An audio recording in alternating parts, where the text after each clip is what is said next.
Saat pagi menjemput, kita segera merogoh saku, menyalakan layar, dan terhanyut dalam lautan konten singkat.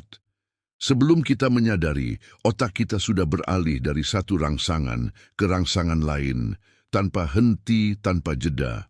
Hal ini bukan hanya soal kebiasaan, ini adalah jebakan yang membuat kita sulit kembali menemukan kedalaman fokus, kesabaran membaca, dan nikmat berpikir panjang. Dalam hitungan detik, sebuah video lucu menutup layar dan iklan pop-up memulai pertunjukan berikutnya. Lalu kita bertanya, kenapa aku jadi malas sekali untuk membaca artikel panjang atau menulis jurnal harian? Otak kita telah terlatih untuk mendapat kenikmatan instan, hingga hal-hal sederhana seperti menulis 3 paragraf terasa seperti beban berat. Pandemi konten instan berdampak langsung pada kemampuan kita menyerap informasi. Bayangkan seseorang yang belum pernah ke gym tiba-tiba diminta mengangkat beban 50 kilogram. Itu kira-kira perasaan mencoba menyelesaikan buku 200 halaman setelah berbulan-bulan menatap video 15 detik. Korteks prefrontal yang seharusnya kuat kini terasa lemas, seperti otot yang lupa dilatih. Ketika kita duduk menulis, konsentrasi mudah buyar oleh notifikasi. Pikirkan saja saat kita sedang serius mengetik email penting, tiba-tiba muncul pop-up. Rekomendasi video lucu ini bakal bikin harimu cerah.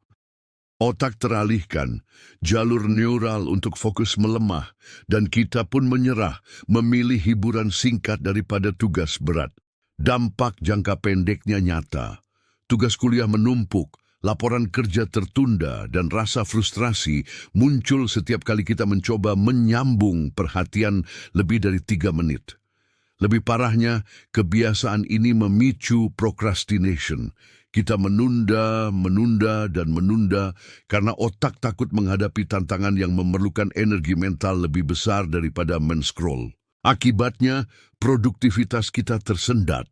Waktu untuk berpikir kreatif terpangkas dan ide-ide besar lambat muncul. Itulah harga yang harus dibayar saat kita terlalu sering pinggirkan otak dalam mode pemrosesan dangkal. Di sisi lain, dampak jangka panjangnya lebih mengkhawatirkan. Studi menunjukkan bahwa paparan digital berkepanjangan dapat menurunkan volume materi abu-abu, bagian otak yang mengelola pemecahan masalah dan kontrol diri. Lambat laun, kemampuan kita mengambil keputusan bijak dan merencanakan masa depan ikut terkikis. Bayangkan bertahun-tahun ke depan, saat kita mencoba memimpin proyek besar, kita kesulitan membuat strategi jangka panjang karena otak sudah terlatih untuk bertahan pada rangsangan instan. Motivasi pun melemah dan rasa percaya diri menurun. Kita mulai meragukan kapasitas diri.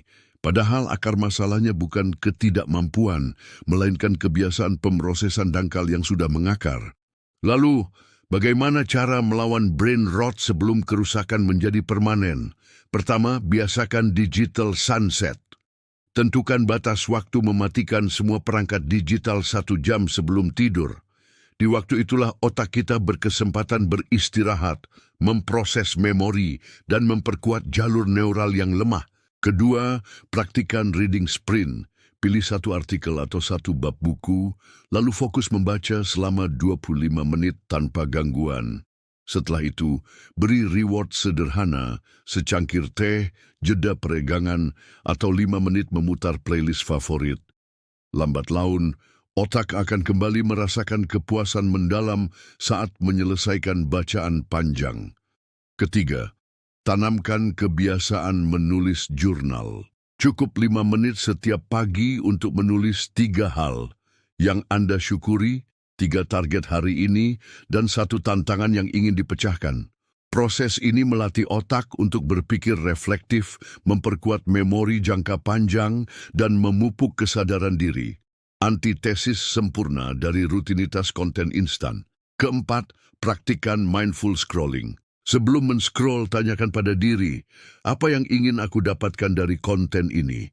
Jika jawabannya hanya hiburan dangkal, tetapkan durasi maksimal, misalnya 5 menit, lalu tutup aplikasi. Dengan kesadaran dan batasan, kita tidak lagi tenggelam sembarangan. Kelima, padukan latihan kognitif seperti bermain catur, mempelajari bahasa baru, atau memecahkan teka-teki logika. Aktivitas-aktivitas ini menantang otak untuk membuat koneksi kompleks, memperkuat materi abu-abu, dan meningkatkan ketahanan mental. Sedikit demi sedikit, jalur neural kognitif akan pulih, dan kita kembali paham nikmatnya berpikir mendalam. Keenam, luangkan waktu untuk berinteraksi langsung dengan teman dan keluarga tanpa layar.